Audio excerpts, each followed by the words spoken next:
Bharat Ratna sir ವಿಶ್ವೇಶ್ವರಯ್ಯವರ ಕನಸಿನ ಕೂಸಾಗಿದ್ದಂತಹ ಕನ್ನಡ ಸಾಹಿತ್ಯ ಪರಿಷತ್ತಿನ ಸಂಸ್ಥಾಪನಾ ಸಂಸ್ಕೃತ ಸಾಹಿತ್ಯ ಪರಿಷತ್ತಿನ ಘನತೆ ಗೌರವವನ್ನು ಹೆಚ್ಚಿಸುತ್ತಾ ಬಂದಿರುವಂತಹ ಡಾಕ್ಟರ್ ಕೋಡಿಯರ್ ಮತ್ತು ರಮೇಶ್ ಅವರು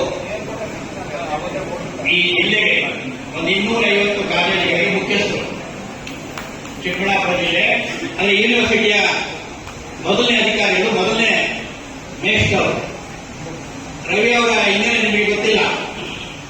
ಭಾರತದಲ್ಲಿ ಸಾಮಾಜಿಕ ಹೋರಾಟಗಳ ನೆಲೆಯಲ್ಲಿ ಬುದ್ಧ, ಬಸವ, ಅಂಬೇಡ್ಕರ್ ವಿಚಾರಗಳನ್ನ ತಿಳ್ಕೊಂಡಿದ್ದಷ್ಟೇ ಅಲ್ಲ, ವಿಶ್ವೇಶ್ವರಯ್ಯ ಮಹಾನ್ ವ್ಯಕ್ತಿ ಜನಿಸಿದಂತ ಜಿಲ್ಲೆ ಇದು. CNR ರಾವ್ ಅಂತ ವರ್ಲ್ಡ್ ಕ್ಲಾಸ್ ಕೆಮಿಸ್ಟ್ರಿಯ ಗುರು. ಎಚ್ ನರಸಿಂಹಯ್ಯ ಫ್ಯಾಕ್ಟರಿ ಯೂನಿವರ್ಸಿಟಿ ಏಷ್ಯಾದಲ್ಲೇ ದೊಡ್ಡ ಯೂನಿವರ್ಸಿಟಿ ಆಗಿತ್ತು. ಅಂತ ಯೂನಿವರ್ಸಿಟಿನ ರೂಪುಗೊಳಿಸಿ ಆಧುನೀಕರಿಸಿದ್ದು HNR. ನಿಮ್ಗೆ ಗೊತ್ತಿಲ್ಲ, ಎಚ್ ನರಸಿಂಹಯ್ಯ ಅವರು. ಅಂತ ಹಿನ್ನೆಲೆ ಇರುವಂತಹ ಒಂದು ಜಿಲ್ಲೆಯ ರಿಸಲ್ಟ್ ಅನ್ನ ಹೆಚ್ಚಿಸಬೇಕು. ಪ್ರೈಮರಿಯಿಂದ ಮಕ್ಕಳು ಅದಕ್ಕೆ DU ಮತ್ತೆ ಪ್ರಿನ್ಸಿಪಾಲ್ ಶಿಕ್ಷಣದ ಎಲ್ಲ ಕೆಲಸಗಳನ್ನ ಮಾಡಲಿಕ್ಕೆ ಅವರಿಗೆ ರವಿ ಸರ್ ಅವರು ಅವಕಾಶ ಕೊಟ್ಟಿದ್ದಾರೆ. ಅವರನ್ನು ಅಭಿನಂದಿಸ್ತೇನೆ. ಅನೇಕ ಜನ ನನ್ನ ಮಿತ್ರರು ಮಾಧ್ಯಮದವರು ಬಂದಿದ್ದಾರೆ. ನನಗೊಂದು ನಂಬಿಕೆ, ಬಲವಾದ ನಂಬಿಕೆ, ಶಿಕ್ಷಣ ಸಾಹಿತ್ಯ ಮಾಧ್ಯಮ ಸಮನ್ವಯಗೊಂಡ್ರೆ, ಒಬ್ಬರಿಗೊಬ್ಬರು ಕೆಲಸ ಮಾಡೋದನ್ನ ಶುರು ಮಾಡಿಕೊಂಡ್ರೆ ಈ ಸಮಾಜಕ್ಕೆ ಇನ್ನೂ ಹೆಚ್ಚು ಜ್ಞಾನಾರ್ಜನೆ ಕೊಡ್ಬೋದು, ಸಾಮಾಜಿಕ ನ್ಯಾಯವನ್ನು ಕೊಡಲಿಕ್ಕೆ ಸಾಧ್ಯತೆ ಅಂತ ಹೇಳಿ ಅವರು ನನ್ನ ಜೊತೆ ಇದ್ದಾರೆ. ಅವರನ್ನು ನಾನು ಗೌರವಿಸ್ತೇನೆ. ಇರಬೇಕು ಅಂತ ವೀರ ಇದೆ. ತುಂಬಾ ಶ್ರೇಷ್ಠವಾದ ಹೆಣ್ಮಗಳು ಮತ್ತೆ ಟೀಚರ್ ಕೆಲಸಕ್ಕೆ ಗೌರವ ಸೂಚಿಸ್ತಾರೆ. ಇದು ಯಾಕೆ ನಾವು ಮಾಡ್ತಾ ಇದ್ದೀವಿ? ಸೆಕೆಂಡ್ ಮೈಸೂರು ಆಗಿದ್ದು ಭಾಷಾವಾರು ಪ್ರಾಂತ್ಯಗಳಲ್ಲಿ ಪ್ರತ್ಯೇಕ ಒಂದು ರಾಜ್ಯವಾಗಿದ್ದು ಪ್ರಜಾಪ್ರಭುತ್ವ ಕೊಟ್ಟರೂ ಕೂಡ ಮೈಸೂರಿನ ಜನತೆ ಮಹಾರಾಜರಿಗೆ ಅಂತ ಕೊಟ್ಟಿಟ್ಕೊಂಡಿದ್ದಾರೆ. ಮೈಸೂರಿನ ನಗರದಲ್ಲಿ IT ಯಾರಿದ್ದಾರೆ ಅಂದ್ರೆ ಬೆಂಗಳೂರಿನವರು ಅಂತ ಹೇಳ್ತಾರೆ.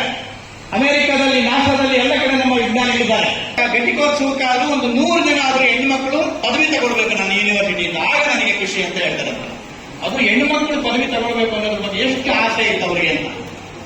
ಅದಕ್ಕೆ ಕಷ್ಟಪಟ್ಟು ವಿಶ್ವೇಶ್ವರಯ್ಯ ಅವರು ಮೈಸೂರು ಯೂನಿವರ್ಸಿಟಿ ಅಂತ ಅವ್ರು ಹೇಳ್ತಾರೆ. ನಮ್ಮ ಯೂನಿವರ್ಸಿಟಿ ಕೇವಲ 50 ಜನಕ್ಕೆ ವರ್ಷಕ್ಕೆ ಪದವಿ ಕೊಟ್ಟರೆ ಉರ್ದು ಶಾಲೆಗಳನ್ನು ಓಪನ್ ಮಾಡ್ತಾರೆ.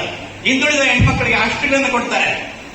ಡ್ರಾಪ್ ಔಟ್ ಆಗಿರೋರನ್ನು ಮೇಲಕ್ಕೆತ್ತಲಿಕ್ಕೆ ಕಾರ್ಯಕ್ರಮಗಳನ್ನು ಹಾಕ್ತಾರೆ. ರಾತ್ರಿ ವಯಸ್ಕರ ಶಾಲೆಗಳನ್ನ ಮಾಡ್ತಾರೆ. ಕನ್ನಂಬಾಡಿ ಕಟ್ಟ ಕಟ್ಟಿದ್ದಾರೆ, ಮೈಸೂರು ಬ್ಯಾಂಕ್ ಮಾಡಿದ್ದಾರೆ. ಇವೆಲ್ಲವೂ ಕೂಡ ಅವರು ಮಾಡುತ್ತಿದ್ದಾರೆ. ಅವರಿಬ್ಬರನ್ನ ಆಧುನಿಕ ಮೈಸೂರಿನ ಶಿಲ್ಪಿಗಳು 3 ಜನ, ಮಹಾರಾಜರು, ಮಿರ್ಜಾನಿ ಇಸ್ಮಾಯಿಲು, ನಮ್ಮ ವಿಶ್ವೇಶ್ವರ, ಇವರನ್ನು ನೆನಪು ಮಾಡಿಕೊಳ್ಬೇಕು ಅಂತ ಸಾಹಿತ್ಯ ಪರಿಷತ್ತನ್ನು ಅವರೇ ಮಾಡ್ತಾರೆ. ಇದು ಒಂದು ಜನತಾ ವಿಶ್ವವಿದ್ಯಾಲಯ ಆಗಬೇಕು ಕೆಲಸ ಮಾಡಿದ್ದಾರೆ. HB ನಂಜುಂಡಯ್ಯನವರು ಅಂತ ಹೇಳಿ, ಆಲೂರು ವೆಂಕಟರಾಯರು, ಇವರೆಲ್ಲ ಮಾಡಿದ್ದಾರೆ. ನಮ್ಮ ಹೋರಾಟಕ್ಕೆ, ಕರ್ನಾಟಕ ಏಕೀಕರಣ ಹೋರಾಟಕ್ಕೆ ಕೆಲಸ ಮಾಡಿದ್ದಾರೆ. ಹೀಗಾಗಿ ಅವರೆಲ್ಲ ನಾವು ನೆನೀಬೇಕು. ನೆಂದ್ರೆ ಅಷ್ಟೇ ಸಾಲದು, ಅವ್ರು ಬದುಕೋದೇನಾದ್ರೂ ಓದಬೇಕು, ಕೇಳಬೇಕು. ಇವತ್ತೇನು ನಡೀತಾ ಇದೆ ಅಂದ್ರೆ ಬರೀ ಮಾರ್ಕ್ಸಿಸ್ಟ್ ಆಗೋಗಿದೆ. ಕಾರ್ಲ್ ಮಾರ್ಕ್ಸ್ ಸಿದ್ಧಾಂತ ಅಲ್ಲ ಇದು. ಅಂಕಗಳನ್ನ ತೆಗೆಯುವಂಥದ್ದು. ಅಂಕಗಳು ಬೇಕು ನಮಗೆ. ಗ್ರಾಮೀಣ ಭಾಗದಲ್ಲಿ ಸಹಕಾರ ಕೊಡ್ತಾರೆ, ಪಂಚಾಯತ್ ರಾಜ್ ವ್ಯವಸ್ಥೆ ಸಹಕಾರ ಕೊಡ್ತಾರೆ. ನಾವು ಹಠ ಹಿಡಿದು ಕನ್ನಡ ಭವನ ಮಾಡಿ ಬೇಗ ನಾಟಕ ಆಗ್ತಾ ಇದ್ದಾರೆ. ಎಷ್ಟು ಖುಷಿ ಅನ್ಸುತ್ತೆ ಅಂತ ಅವಕಾಶಗಳು, ಪ್ರೀತಿ, ವಿಶ್ವಾಸ ಸಾಹಿತ್ಯದಲ್ಲಿದೆ. ನೀವು ಇದರಲ್ಲಿ ಮುಂದಕ್ಕೆ ಹೋಗ್ಬೇಕು ಅಂತ ಹೇಳಿ ಹೆಚ್ಚು ವಿಚಾರವನ್ನು ಕೊಡುತ್ತೆ. ಕ್ಷಮೆ ಇದೆ ಅಂತ ಹೇಳ್ತಾ ಈ ಕಾರ್ಯಕ್ರಮ ಬೇಗ ಮುಗಿಯುತ್ತೆ. ವಿದ್ಯಾರ್ಥಿಗಳು ದಯಮಾಡಿ ನಾನು ನಿನ್ನೆ ಹೇಳಿದ ಕುಮಾರ್ ಸಾರ್ ಇನ್ನೊಂದು 112ನೇ ಸಂಸ್ಥಾಪನಾ ದಿನಾಚರಣೆಯನ್ನ ತಾವೆಲ್ಲ ಸೇರಿಸಿಕೊಂಡು ಉತ್ಸಾಹದಿಂದ ಆಚರಣೆ ಮಾಡ್ತಾ ಇರ್ತಕ್ಕಂಥದ್ದು ಬಹಳ ಸಂತೋಷದ ಸಂಗತಿ ಅಂತ ನಾನಂತೂ ಭಾವಿಸ್ತೇನೆ. ಯಾಕೆಂತ ಹೇಳಿದ್ರೆ ಕರ್ನಾಟಕದ ಕನ್ನಡ ಸಾಹಿತ್ಯ ಪರಿಷತ್ತಿಗೆ ಅದರದೇ ಆದಂತಹ ಒಂದು ವಿಶಿಷ್ಟವಾದಂತಹ ಇತಿಹಾಸ ಇದೆ. 112 ವರ್ಷಗಳ ಕಾಲ ಕನ್ನಡ ಸಾಹಿತ್ಯ ಪರಿಷತ್ತು ಈ ನಾಡಿನ ನುಡಿ, ಈ ನಾಡಿನ ಸಂಸ್ಕೃತಿ, ನಮ್ಮ ಭಾಷೆಯ ಬೆಳವಣಿಗೆಗೆ ತನ್ನದೇ ಆದಂತಹ ಕೊಡುಗೆಯನ್ನು ಕೊಟ್ಟಿದೆ ಎನ್ನುವಂಥ ಮಾತನ್ನ ಈ ಸಂದರ್ಭದಲ್ಲಿ ನಾನು ಹೇಳಲಿಕ್ಕೆ ಬಯಸ್ತೇನೆ. ಅದರಲ್ಲೂ ಕೂಡ ವಿಶೇಷವಾಗಿ ಕನ್ನಡ ಸಾಹಿತ್ಯ ಪರಿಷತ್ತು ಅದು ಉದಯ ಆಗಬೇಕಾದ್ರೆ ಬಹುಶಃ ಅದರ ದೊಡ್ಡ ಕೊಡುಗೆ ನಮ್ಮ ಮೈಸೂರು ಮಹಾರಾಜರಾಗಿದ್ದಂಥ ನಾಲ್ವಡಿ ಕೃಷ್ಣರಾಜ ಒಡೆಯರ್ ಅವರು ಒಂದು ಕಡೆ, ಸರ್ ವಿಶ್ವೇಶ್ವರಯ್ಯನವರು ಇದೇ ಜಿಲ್ಲೆಯಲ್ಲಿ ಹುಟ್ಟು ಬೆಳೆದಂಥವರು, ಇನ್ನೊಬ್ಬರು ನಮ್ಮ ಮೈಸೂರಿನ ದಿವಾನರಾದಂತಹ ಸರ್ ಮಿರ್ಜಾ ಇಸ್ಮಾಯಿಲ್ ಅವರು.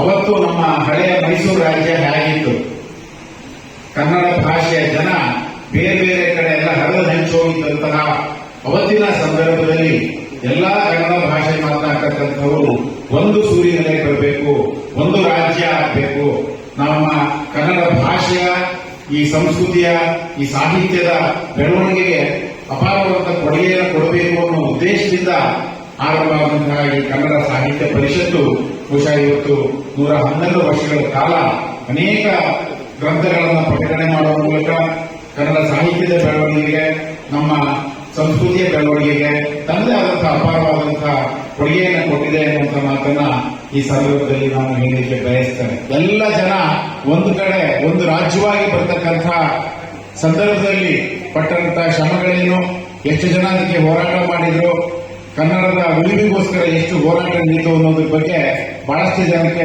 ಸ್ಪಷ್ಟವಾದಂತಹ ಕಲ್ಪನೆ ಇಲ್ಲ.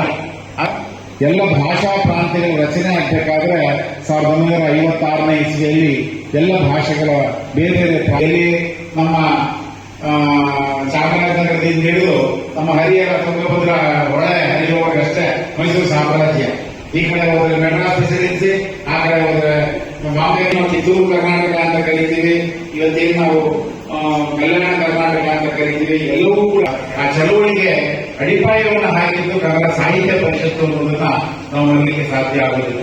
ಹಾಗಾಗಿ ಇವತ್ತೇನು ಕನ್ನಡ ಭಾಷೆಗಳು ನಾವೆಲ್ಲ ಒಂದು ರಾಜ್ಯವಾಗಿ ಬಂದಿದ್ದೀವಿ.